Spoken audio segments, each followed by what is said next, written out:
We're going to discuss in this session, well, we're going around the world, not in 80 days, but in 50 minutes, which is quite a test.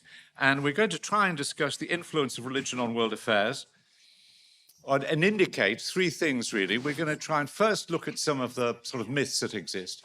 Secondly, we're going to look at where religion is really absolutely central to what's happening. And thirdly, if our panelists are feeling extraordinarily generous, they're going to tell us just a couple, perhaps, of unreported stories which journalists really should be getting after and making their names. As I say, generosity is required.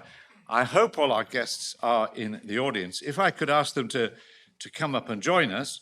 Sheetal Parmar is a former BBC World Service and Asian News Network reporter who's worked in Bangladesh. Hello, we talked last night. Would you like to come and sit on the far side?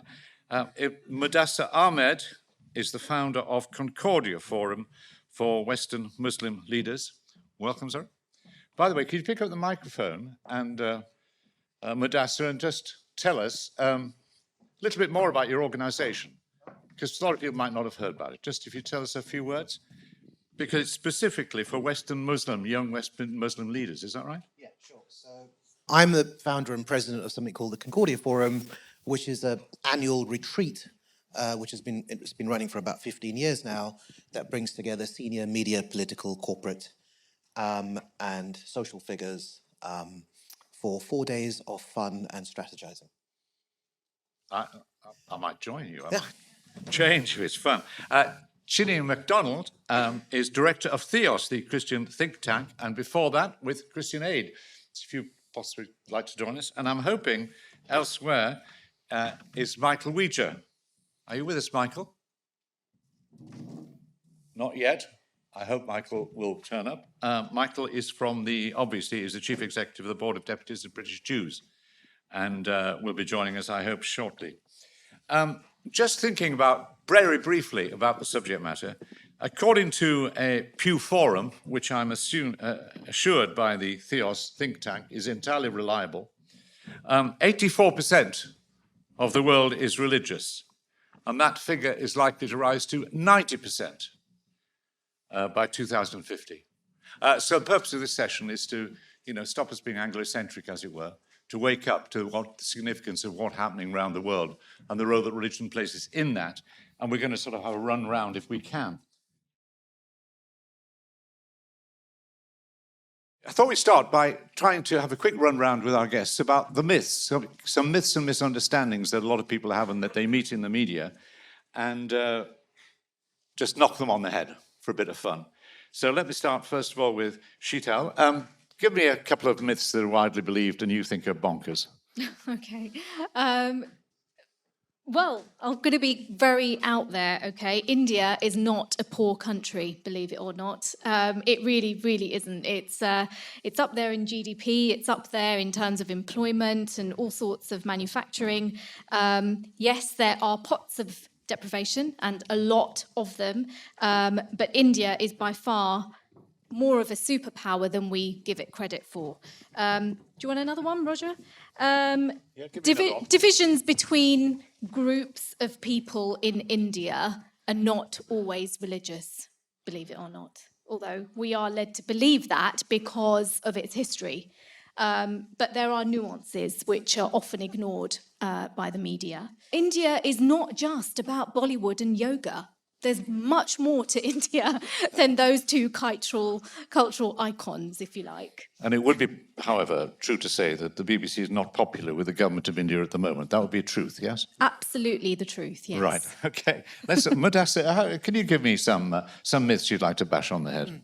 I think I should also preface by saying that I run a comms agency and we deal with all sorts of actors around the world, mainly large religious actors. So we, for instance, organized the G20 Interfaith Summit in Bali last year, and we represent some of the largest religious actors in the world. And honestly, my entire day job is about, uncovering myths and these sort of things. We organized a interfaith conference in Riyadh about 3-4 months ago, and that was a fascinating experience because the amount of misconceptions that journalists had about the rapid change of pace in that country was fascinating. I mean, we could do a whole talk on that, but that's my favorite one at the moment. Right. Chine, how about you? How about this being Christianity being a declining force in the world? I mean, would that be a myth? I think there is some truth to it when you look at kind of religious affiliation, but it kind of touches on what you said at the start about, yes, in the UK, though there might be declines in religious affiliation. If you look globally, most people in the world have some kind of religious faith. So there's the myth of, I guess, the world being secular. So many years ago, there was kind of the ideas around secularization theory. When Theos started in the early 2000s, the narrative was around the kind of the new atheists, who would have thought by now, 2023, that actually religion would have been kind of pushed out of the public sphere, privatized, but we hadn't seen that. So I would also say another myth is the idea that religion can solely exist in the private and doesn't kind of eke out into the political. So that's one. I think also there is the myth that decline in religious affiliation is because of science, that we're all suddenly kind of completely rational beings and so science has eradicated it. That is also a myth. And is that also, when you look, what I was struck the other day looking at the science, is this true? That if you look at biologists and so on, they lean towards determinism and not particularly interested in religion. If you look at people interested in astronomy, physics, and so on, you find quite a significant number who are religious.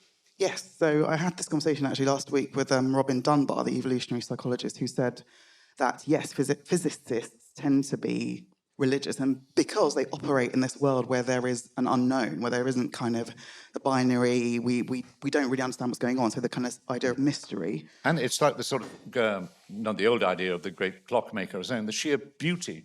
Quite a lot of people who are interested in that are stunned by the perfection and beauty of creation in its wider sense. Yeah. And it doesn't make them necessarily believers, it makes them open to believe. Yeah, and I'd say that leads to another myth, which is that if you're not part of a particular religion, that you're an atheist.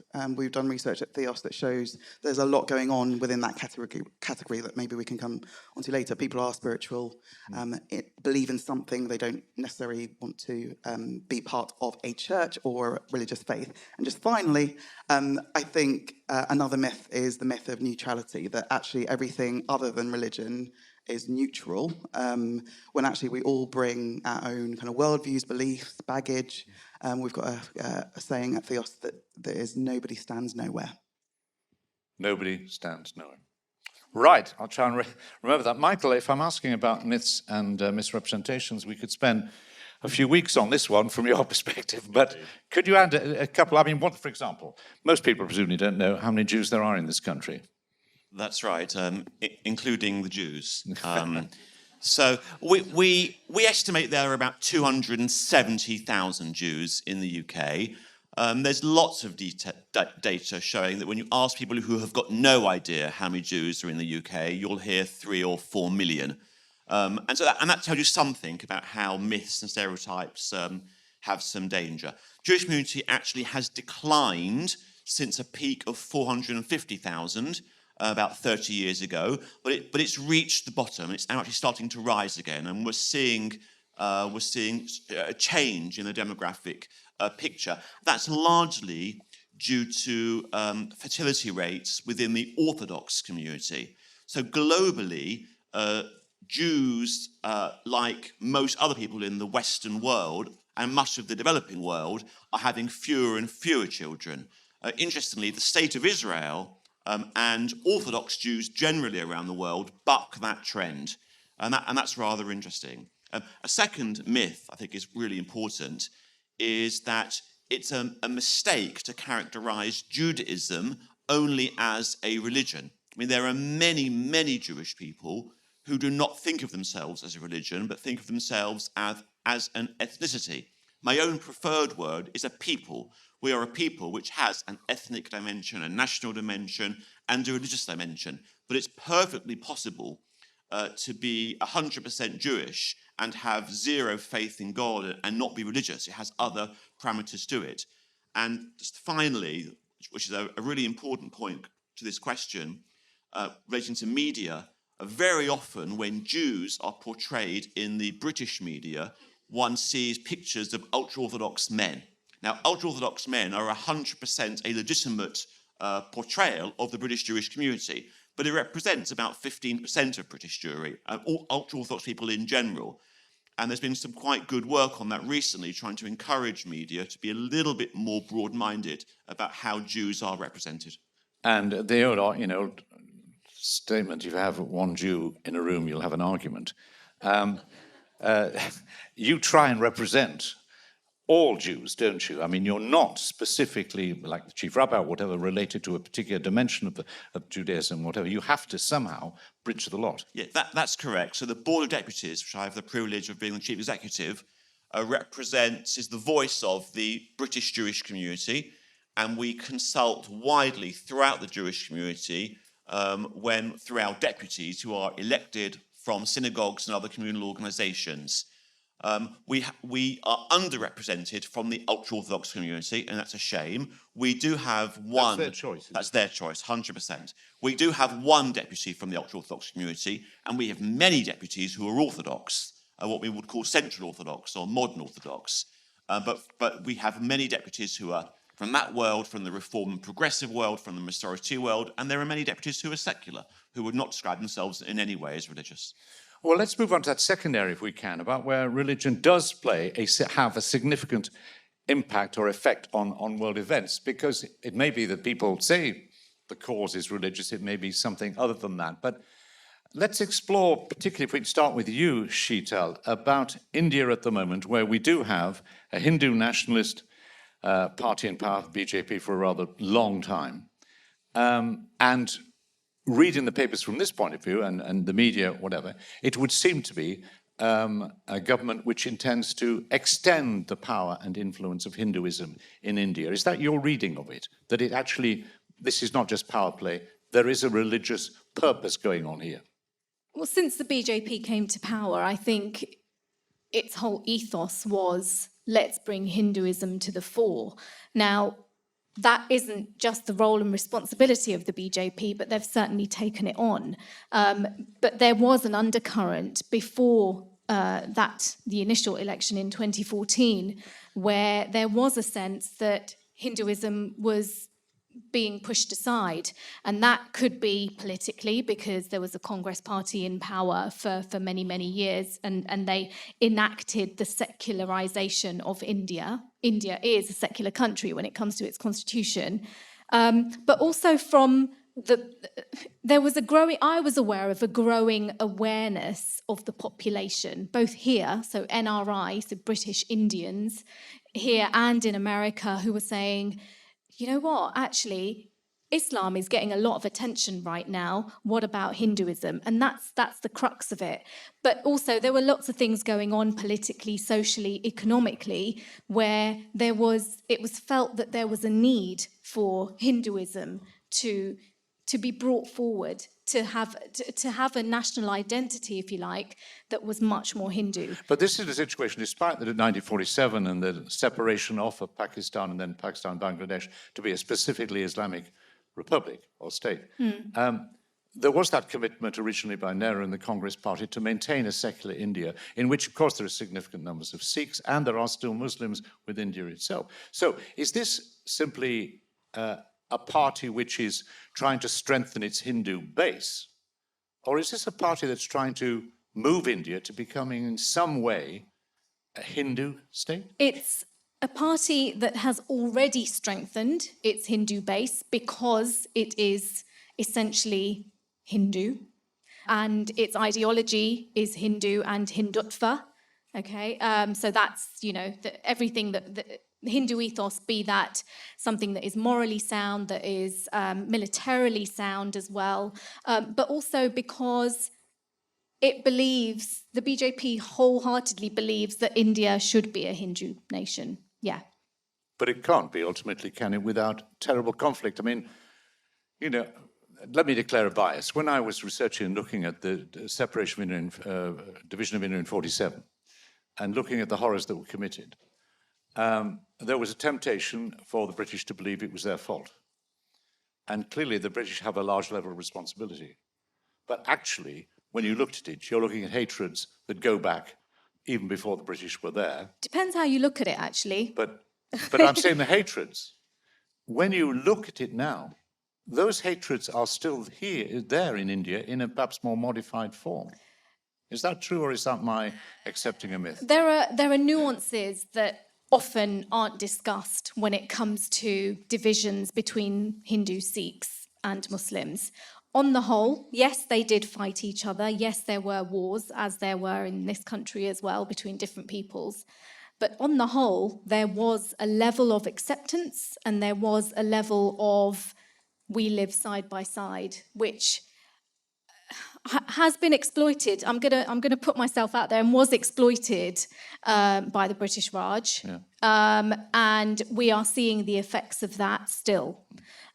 So I'm not going to be that person that says it's all down to the British Raj, but I am going to be that person that says the British Raj had a lot to do with the divisions and how they were cemented. Now, there's one, when we had a word on the phone last night, you were telling me that Bollywood, the impact of Hindu nationalism or this government can be seen in what Bollywood is producing. And Bollywood, well, I mean, it's extraordinary. Most of us who are not interested or involved in that totally misunderstand how important Bollywood is around the world and its scale. But how is it being impacted upon by the present government and what's happening in India? Yeah, Bollywood's a massive soft power, and it's not just dancing around trees. You know, it's a very, very developed industry that creates billions and billions of pounds, dollars around the world. It has very recently, certainly since the last 2 elections, there has, if you like, I'm going to use quite a strong word, infiltration by government powers, by influencers from the government who are actively producing propaganda. So you will get films that are about specific moments in Indian history. So the Mumbai attacks, for example, Kargil, all these sorts of,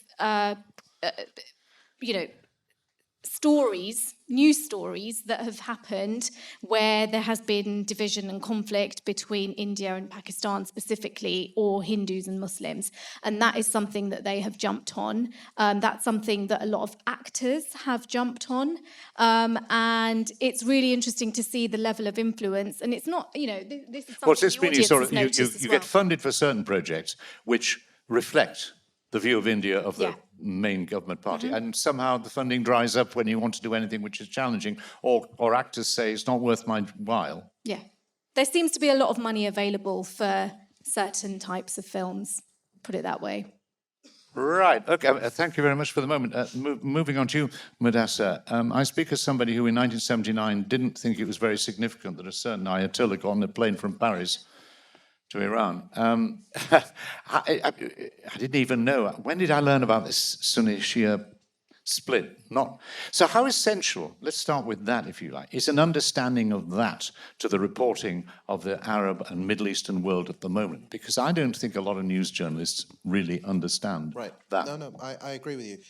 Look, Sorry, beg your pardon. Can I just ask you to hold the mic for a bit closer, I think. Yeah. So, no, I agree with you. And I think from a British perspective, it's very, very important to understand how a lot of people, that I talk to in the Foreign Office and other places, feel that we have completely not understood the role of religion in world affairs. I mean, from not understanding Erdogan's enduring popularity, he just won, from not understanding China's suppression of the Uyghurs and how it plays out and is costing it vital support internationally, to not understanding that in Indonesia, there is a Muslim movement that has 120 million odd members and is in government and is running and calling major shots in the country. The enduring power of religion in the Muslim world and its ability to shape politics is something that I feel as a country we need to do a much better job of engaging with and understanding. Putin... Could I just say, before you go on there, this ignorance is understandable if you look at the British educational curriculum, isn't it? I mean, where are people going to get this knowledge from? Because well, it's too long ago when I was at school, whatever, but my children were going, my grandchildren, where is it going to come from, this knowledge? Yeah, fair, but also I think, we have some unimaginative leaders. I mean, for example, one of my clients is the Organization of Islamic Cooperation. It is the second largest intergovernmental body in the world, second only to the UN. It has a whole range of institutions, a bank, an infrastructure fund, and it has, and to give you a sense, the Chinese have an embassy at the OIC. Sorry, this is extremely relevant. And they have 20 people in their embassy. Directly. Putin, Russia has a 50-man unit serving the OIC, and their ambassador to the OIC is someone who is got a direct line to Putin. The Americans have an envoy, credit to them, but they're in the process of appointing a new one. The Brits do not have an envoy. The Brits do not even have a dedicated ambassador. And I think there's one person who's responsible for overseeing this relationship. Well, you see, this is strange because a lot of people who have viewed the British Foreign Office in the past as being pro-Arab. You have to hear that criticism. What you're saying is that actually it's ignorant. I mean, our inability to engage with the OIC properly, I think has led us to not understand the complex changes and will affect the way that we make deals with the world. But look, I also want to make one more point on this about Russia. I think this is very interesting. People don't know that 20% of Russia is Muslim, approximately. And it's a hugely significant community that actually recently has gone through an incredible renaissance. I used to do a lot of business there before things... Where are you talking about, specifically some of the republics? Where I used to do business was a place called Tatarstan, which is fascinating, and I can talk about it a lot, and it's an interesting place that has gone through some... But in Moscow, you have 1 million Muslims. And they opened the Cathedral Mosque of Moscow. You can look it up. Putin opened it along with Erdogan and others about a year and a half ago. And the soft power implications of that deserve a whole panel. But I've bounced around all over the world, right? But I'm going to bring it back to the UK and my work at the Concordia Forum, which I think is also interesting, in that how Muslims in Britain, United States and Europe of a religious persuasion, entirely secular, but of a religious background, are shaping policy, media, politics in interesting ways. So I mentioned a bit about the Concordia Forum earlier on, but our essential product is an annual retreat, which is a gathering of the good and great from across Europe and North America, Congress people, ministers, film directors and all sorts. But actually, the most fascinating part of what the Concordia Forum does is its ability to be able to bring together, whether it be politicians, media people, or policy people, to be able to push on issues of joint concern in a transatlantic way that has not been done before. But I'm just we're talking about the decline elsewhere. We often go decline of Christianity in this country, whatever. We're seeing a significant increase in Muslims or people from Muslim background in this country, aren't we? And if you look at the birth rates and so on, as a proportion of the population, we would expect people from a Muslim background to be a larger part of the population, wouldn't we? Yeah. So this is not just the world where it's significant, it's actually increasingly significant in the UK. Do you get, when you switch on television, listen to radio, would you realise that? I think increasingly you would, to be fair, I think increasingly you would.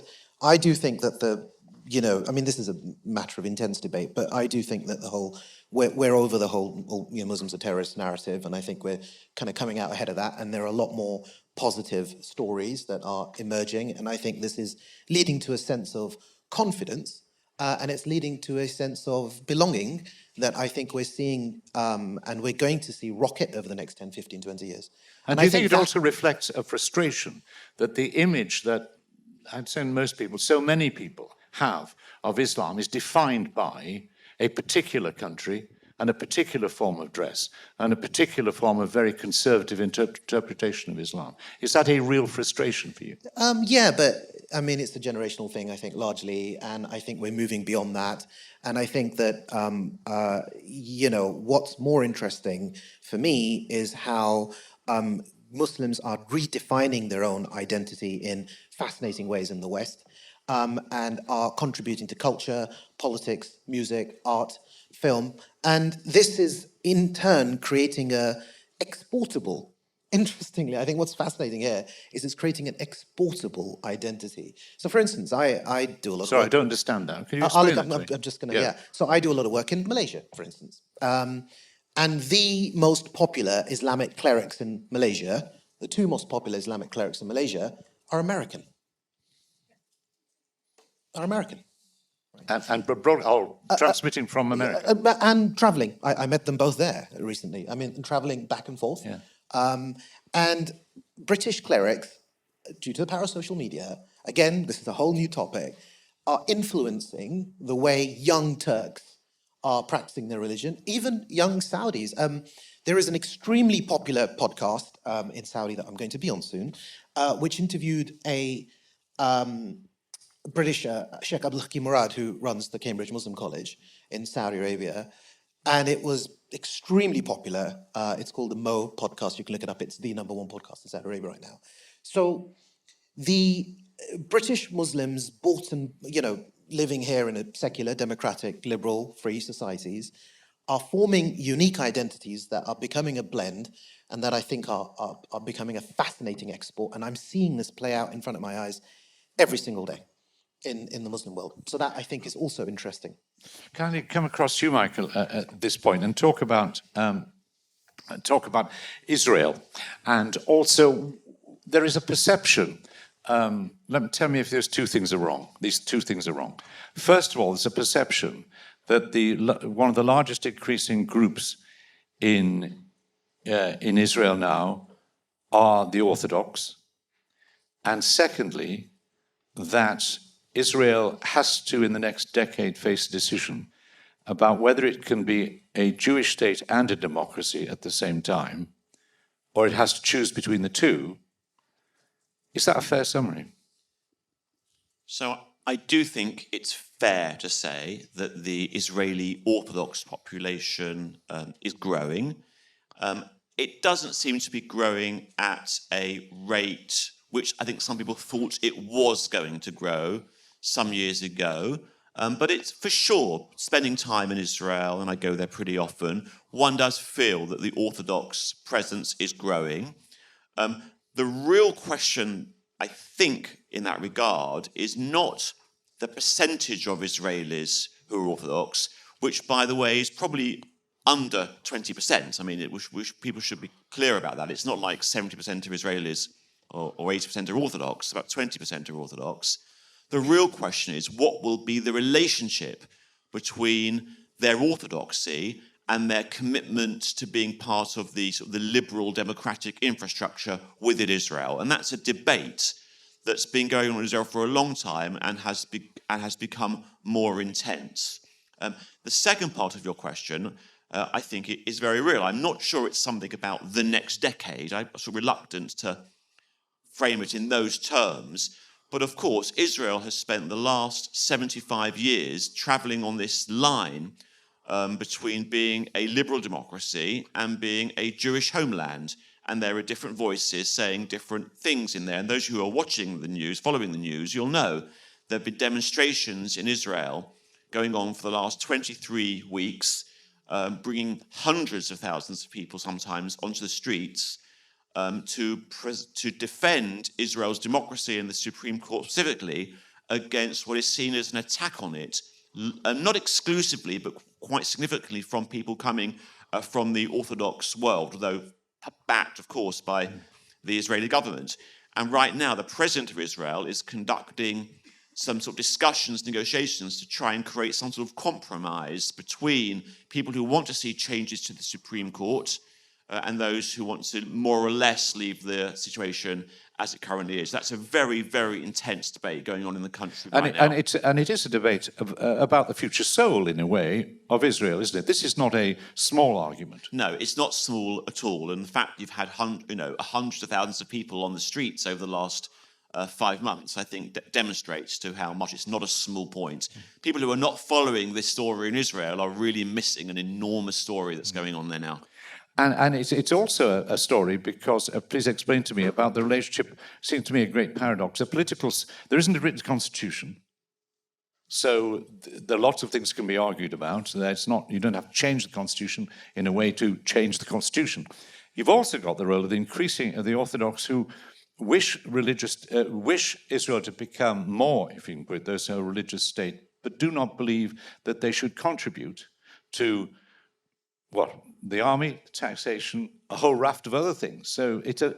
Am I right in that assumption? Not quite. I thought not. That's why I'm asking for enlightenment. Yeah. So, of course, the Orthodox population in Israel is divided into two main camps. And there are, of course, like in any society, those two camps are themselves divided into multiple smaller groups. But there is what we might call the national religious camp, who do serve in the army or do national service and are in the workforce and do pay taxes. And then you have what are called the ultra-Orthodox, or in Hebrew, the Haredi world, who by and large, they do not serve in the army, and many of the men are not in the workforce, although many women are in the workforce. Many men are in full-time study and are paid for by government-sponsored stipends. One of the great challenges facing Israel society over the next decades is how to integrate the ultra-Orthodox population both into the workforce and into the army, but even more importantly, into the education system, because there are large numbers of ultra-Orthodox children who only receive a very, very rudimentary education in maths, numeracy, and literacy. And so therefore, how are they going to be made suitable for the workforce? So that is a very big issue that will go on in that community. I think for people who are non-Jewish and outside, there's a nervousness about talking about Israel. There's plenty of prejudice around. People are scared of being called anti-Semitic. But you yourself have been prepared to say of a former, I'm not sure existing, but former government minister in Israel, that he was racist. And when you read, I read Haaretz and whatever, there's an extraordinary vigorous debate. I mean, tremendously critical about the Israeli government. But somehow, now, it doesn't happen so much here. Is that because, do you think, Jews in this country are still somewhat reluctant to be open to the rest of society about their concerns, understandably so, given the prejudice that they've experienced? So the gentleman that the board criticised was, at the time, a member of the Israeli parliament, the Knesset, who came to England and said he wanted to meet Jewish leaders, and we told him we didn't want to meet him, and that caused quite a ruction. He is now the Minister of Finance in the Israeli government. Why did you not want to meet him? Because he is a racist and because he is a homophobe. And we made it really clear that his views about both those issues were entirely unacceptable to us. And on one further thing I want to, if I may ask you about, the United States' relationship with Israel, and you look at the forthcoming, well, there's always a presidential campaign going on, it seems to me. Is there a real worry among people like yourself that America's commitment to Israel may be wavering? So I will answer that question, though I didn't answer the second part of your previous question. Forgive me. On the America one, no, I don't think there's a worry. I mean, there's obviously animosity between the current Israeli Prime Minister and the President of Israel. I mean, that's it's well known that however much Joe Biden might be a huge supporter of Israel, we've seen that the Prime Minister has not had an invitation. I am not concerned about the relationship between the Democratic Party and the State of Israel. I think it's still rock solid, that support. Although, of course, I also, like many of you, hear the voices of some of the Democratic Congress members who are less sympathetic to Israel than in previous years. On the previous point you made, I absolutely understand how it is difficult for British journalists, British people generally, to understand the line between criticising Israel and anti-Semitism. I understand people have nervousness about it. There is no problem whatsoever, if you wish to criticise the actions of the Israeli government as you would the actions of any other country in the world. The problem becomes when you instead of criticising the government, you either criticise the very idea of the State of Israel, or people fall into classic anti-Semitic tropes about Jewish power. For example, Roger Waters talking about people being controlled by their paymasters in Tel Aviv. Right, those things are profoundly anti-Semitic and should be avoided at all points. But as you said earlier, Israelis criticise the Israeli government, anyone should. I think, though, the final point on this I'd like to make is please understand the overwhelming majority of British Jews are profoundly connected to and committed to Israel because we read Jewish history and we understand what happens to the Jewish people when there was not a Jewish homeland. And that is a non-negotiable for the overwhelming majority of British Jews. What that state should look like, should it be criticised? Those things are entirely open questions, as they should be to any liberal democratic society. And that's a complete change, say, from the beginning of the 20th century, when Zionism was a minority. Absolutely. Zionism was a minority within the Jewish people right until the 1930s for entirely understandable reasons. Thanks very much. Chine, looking at the influence of Christianity in the world or in this country, we've just had the coronation. Did it look strange to you? Did it look so terribly outdated when the person who was going to come here at 4:30 appears with various other people with very large hats and very rich robes and seems to be supporting a service and an institution which is, I won't say out of date, but centuries old? I mean, that didn't seem to be Christianity as I experienced and as practiced at the ground level in this country. No, that's how we do it at Sundays at my church. It was very familiar to me. And what do you wear on your hat? On your head? Cross. Yes, it was a fascinating, I guess, exploration of religion and the state, Durkheim's idea of collective effervescence and what was happening in that kind of symbolic way. But I think it does play into, again, one of the myths about Christianity that is sometimes, not always, but sometimes kind of propagated in religious media, which is Christians look like this and they wear these outfits and they wear these hats. And is that because on BBC News, virtually sometimes you think the only time you see Christians are either opening a cathedral or wearing a funny hat? Yes, absolutely. And also, we have an established church here, but actually, if you look at particularly the evangelical Christian church or the evangelical area, kind of bit of Anglicanism, a Christian globally is more likely to look like me than Justin Welby, because the most people who are Christian in the world are black and brown people in other parts of the world. So I think this kind of narrative about Christianity being white and European tends to kind of creep out into quite a lot of the kind of religious coverage. Actually, there's lots of diversity, there's lots of vibrancy when it comes to looking at religion when you look at the global picture. Well, majority of Christians in the world aren't white, aren't they? No. And yet mind you, Jesus wasn't completely white. I mean, I sit in Not my at church, all. and I Not look all at this blonde-haired figure, and I think, where did he come from? Because he certainly didn't come from Israel. Roger, have you read my book? It's called God is Not a White Man. How could I not? But I want to ask you specifically about the United States, if I may, because what baffles a lot of people still, I think, in this country is the central importance of Christianity, at least in public in the United States. Would it be possible now for somebody to be elected as the US president if they said, as is the case with the leader of the opposition in this country, and was the case, I think, with Neil Kinnock, I am an atheist? I think not yet, because there is, it feels like the US might be the exception in terms of kind of secularization and that kind of separation of religion and politics. But I do think that moment will come, because I think the US, as well as the UK, has seen a massive decline in Christian affiliation, although within Congress, among politicians in the US, something like 88% of them would say that they are Christian because they have to.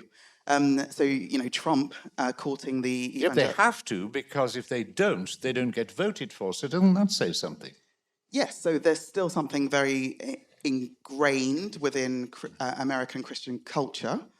There is also, what it shows is the intertwining of nationalism with Christianity in the US, and that's probably more important than the actual religion itself. Obviously Trump was not a devout Christian, but interestingly... but he's our boy. You hear them talk. You talk to somebody and say, well, hold on a second, you want to support a Christian pastor? You want to support this figure? Look at him, liar, whatever. And I'm not talking about Boris Johnson at this point. And they say, but look what he's done for us. This is like King David. King David went off with Bathsheba and sent, was it Uriah the Hittite to the front line to get killed so he could have, hold on, leaders are flawed, but they're going to deliver for us. And that's what you hear from Christians, evangelical Christians in the United States still. Yeah, and I think that that's what the kind of strong men globally in politics, so Bolsonaro, Trump, to a lesser extent, Johnson here or others, who caught the votes of Christians, and particularly evangelical Christians, and therefore talk about specific issues that they believe appeal to those groups. And that is obviously strategic because they know that without those votes, that they won't be elected. And it's not necessarily about the religion itself. It's probably more. It is much more complicated than that. It's a very fundamentalist form of religion, though, isn't it? It's a very literalist view of Christianity. Yes. I mean, Mike Pence, was the vice president with Trump, is running again, makes a great point. Every day begins his day with prayer, and he's always quoting the literal nature of the. And I believe he believes it. Yes, so does Putin. Putin spends every morning in prayer as well in the chapel next to his office. So it's in some ways. These political figures, they do have some kind of faith. Obviously, you might question how that plays itself out. But what I would also question is the kind of focus on America as the example of kind of religion and politics. There are much more interesting examples of how religion is done and how it's played out within politics. If you think about Nigerian elections that just happened, for example, Africa's most populous nation, deeply religious. You've got the Muslims in the north, the Christians in the south, and that kind of sense of interfaith living together. But also the tensions that has brought with it and the violence means that it has to be played out in quite obvious and strategic ways within the political system itself. So most of the past 40 years of elections in Nigeria have included this idea or this convention of religious balancing, where if a political party puts forward candidates, one of them has to be a Christian and one of them a Muslim, or either it's the vice president or the presidential candidate. But what happened this year with Tinubu's election was they put forward a kind of a Muslim ticket, and that created obviously some tensions, some disputes. And Tinubu himself is a Muslim married to a Christian, so it's half and half.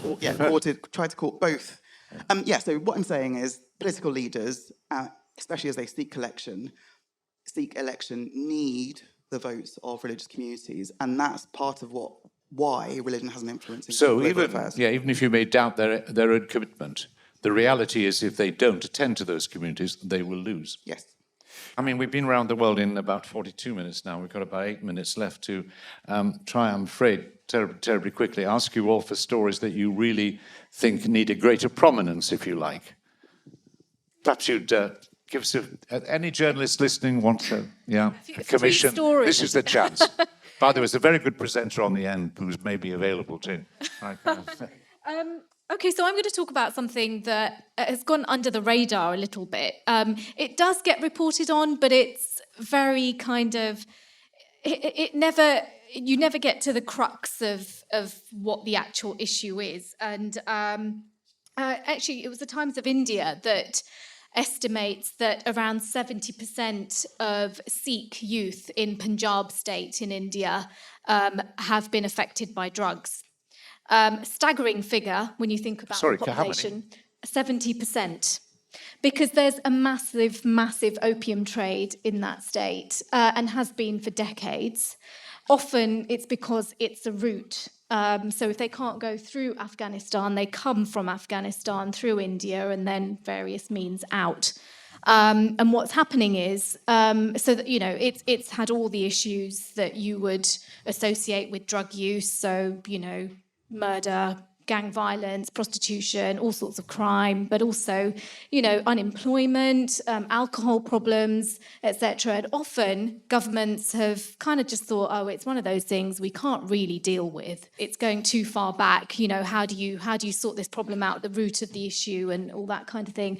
But it's something that has a political impact because of Sikh disaffection with subsequent governments, certainly with this Indian government right now, but before that as well. All sorts of issues. When you speak to a Sikh person or a Punjabi person, more likely they will say they are Sikh. They will often talk about the root of the problem, and the root of the problem may stem from partition, but actually in everyday life, in economic terms, in terms of police oppression as well, the root of the problem is often the drug trade, and that's something that isn't really looked at in its entirety. I know it's more like a series actually. It's not a one, it's not a 2,000 word piece, but it's more like a series. But it's certainly something that I know lots of people would love to read about. Thank you very much. Muddassar, have you a story that you think ought to get much more problems? So many thoughts on this one. I just want to make a quick point about the States. I'm on the board of America's largest public diplomacy organization. We represent all the World Affairs Councils in all the different states. And I get to travel across the states a lot for that. And what I find absolutely fascinating is interacting with these local communities and seeing which members of those communities are most active in foreign affairs and what are the issues that they're... And inevitably, religious freedom or freedom of belief comes up very, very powerfully. And hearing Michael talk about the role of the Board of Deputies reminds me, my organization, the Concordia Forum, works very closely with two American Jewish organizations, the ADL and the AJC, and both of whom have been phenomenally powerful in being a global voice, not just a global voice for Jewry. And the impact that they've had, I mean, I know AJC has an office in Brussels, ADL has several offices in Europe, and in fact, they've even come here and organized British Jewry here. And that's fascinating for me to observe. And I'm going to lead that to my point, which I think the unreported story here is the role of emerging Western faith-inspired actors that are influencing foreign policy and have started. So for instance, I'm the Concordia Forum, we had a gathering in Texas a few months ago.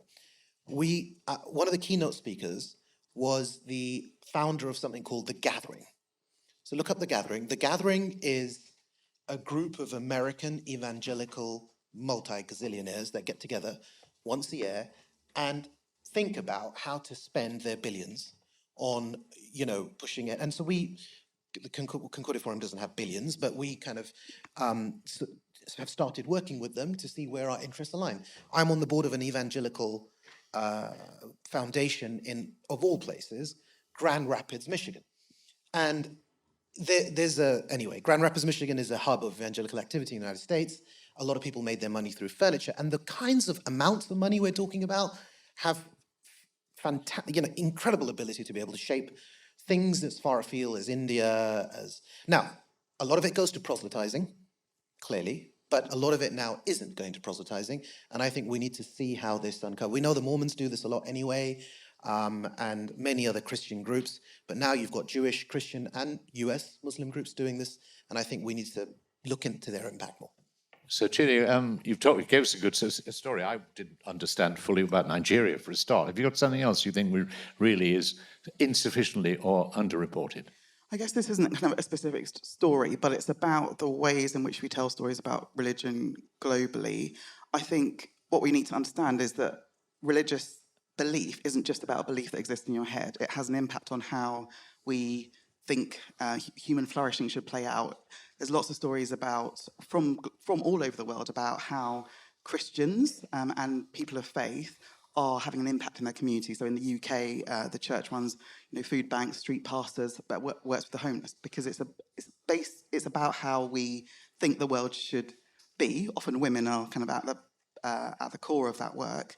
But I would just say also, just one kind of final point, which is around how those stories are told. I think we need to think much more creatively, as lots of people are doing, including the BBC, about what faith looks like in the world. I don't know if, Michael, if you watched Jewish Matchmaking on Netflix, for example. Jewish Matchmaking is a Jewish matchmaker matching people with other Jews, both in Israel and the US. And I learned more about the variety that there is in Judaism than I have, in my degree in theology. How do we show that actually religion has an impact on how we do life, and that's from the political leaders, but also the everyday? And how do we show that in creative ways in not just the usual platforms? So the idea that the religion can only be personal and internal is rubbish. Yes. Right. For Michael, the last word for you. The story, or maybe two, that you really think should be played more prominently. It's going to follow on very nicely from your point about Jewish matchmakers, actually. So British Jews are pretty tired of talking about anti-Semitism. It doesn't mean we can't, and we have organisations in the community such as the Board and CST who continue to take this matter very seriously, and the media actually did a really good job at representing the concerns of the Jewish community around anti-Semitism, especially over the Corbyn years, which, thankfully are behind us. But in fact, there is so much exciting stuff going on in the British Jewish community today around religion, around culture, around environmentalism, around support for refugees from the Ukraine and elsewhere. This is a golden age of the British Jewish community, and this building that we're sitting in today is a wonderful manifestation of that. And although it might not be headline news, the story of British Jews is so much more than anti-Semitism or worrying about what's going on in Israel. Important issues, please don't think I'm minimizing them, but there is so much more that the media could do to tell the story of the diversity, the richness, the vitality of our community, and that's what I would love to see more of in the media. Well, we've used our time. We've round the world in 50 minutes. For me, it's been intensely informative. I'd just like to add, I'm sure you are going to thank them, but my genuine thanks for all the panelists for the stories and the openness and the stimulation they've given me, and I hope you. Thank you very much.